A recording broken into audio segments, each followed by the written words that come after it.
Dear viewers, welcome back. In this session, we are going to talk about relational model.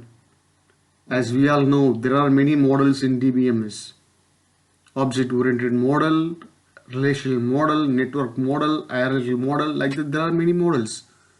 Out of which the relational model is so popular and which has been predominantly used by many industries. And this is very promising in the sense that it is easy to use. Unlike file system, unlike network-based system, the relational model is so convenient for many industries and many practices have been following relational model for years. And in this session, we are going to learn what is relational model, and this is very important in understanding many of the concepts in DBMS.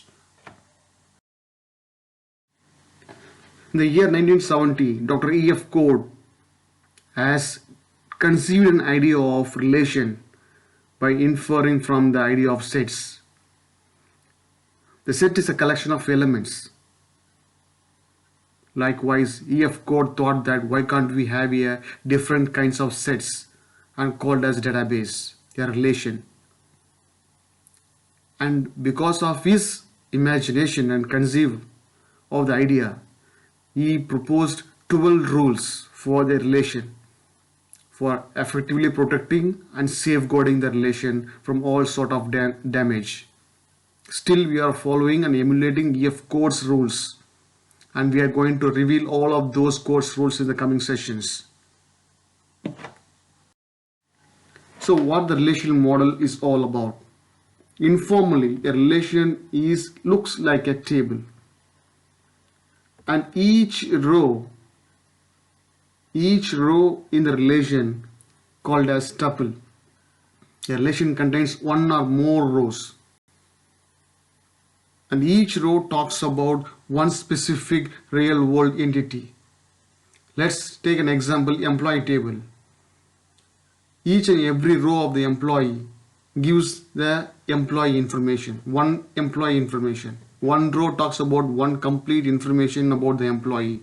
Likewise, if we take a student table, one row talks about the complete information about the particular student. So each row gives a picture of what the entity is all about. And the column in the table says that what all the type of values I'm going to insert to the particular table. The column indicates the meaning of the data items in the particular column. Let's take an employee table. The employee ID says that what all the employee IDs for the table. If I want to know what all the ages of the employees, I can go to employee age. There I can get all the ages of the employee. If I want to know what is salary of the employee, then I have to go to the salary column where I can get all the salaries of the employees. So columns gives the indications of what data is stored on the particular column, what all the values I have stored for the particular column.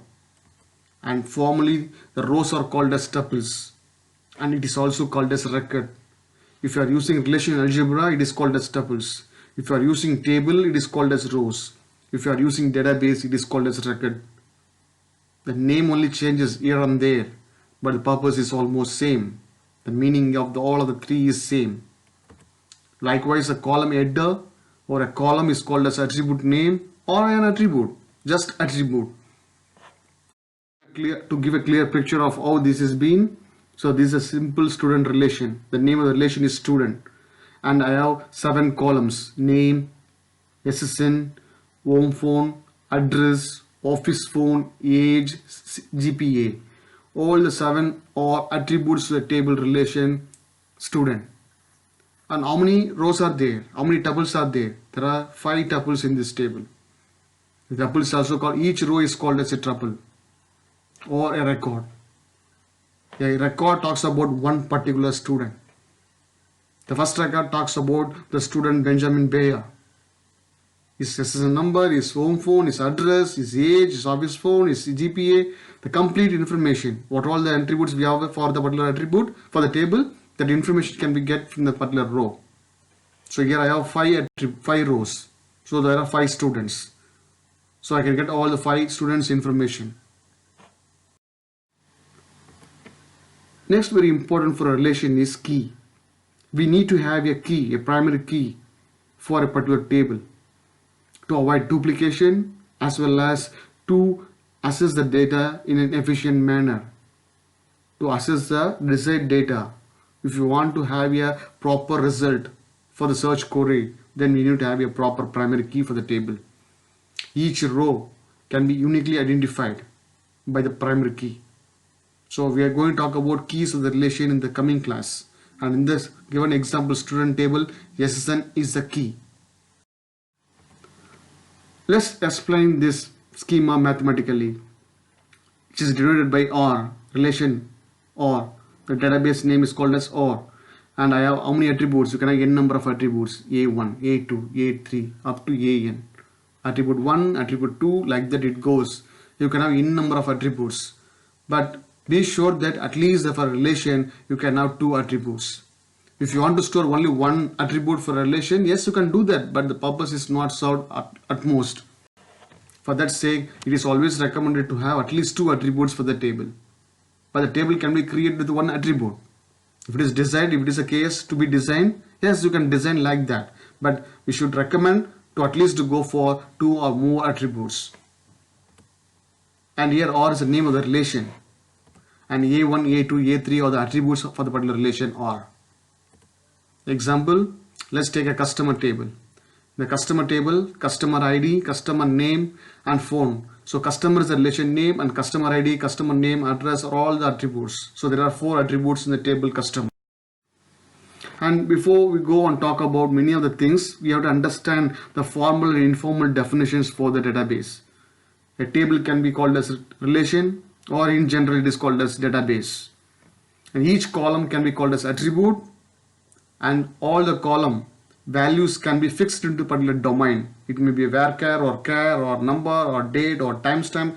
These are the primary data types, domain types we have for database. So each row is called a tuple or a record.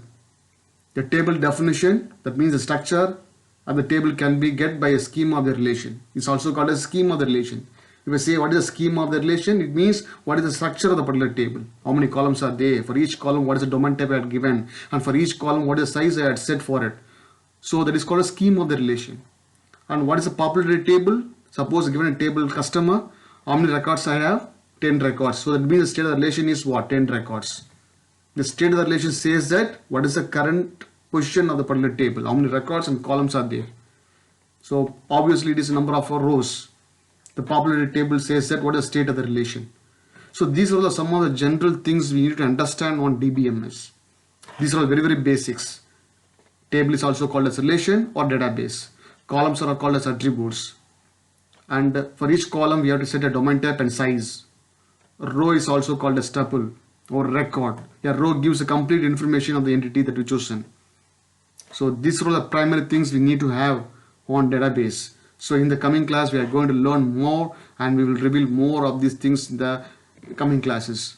Thank you. All the very best.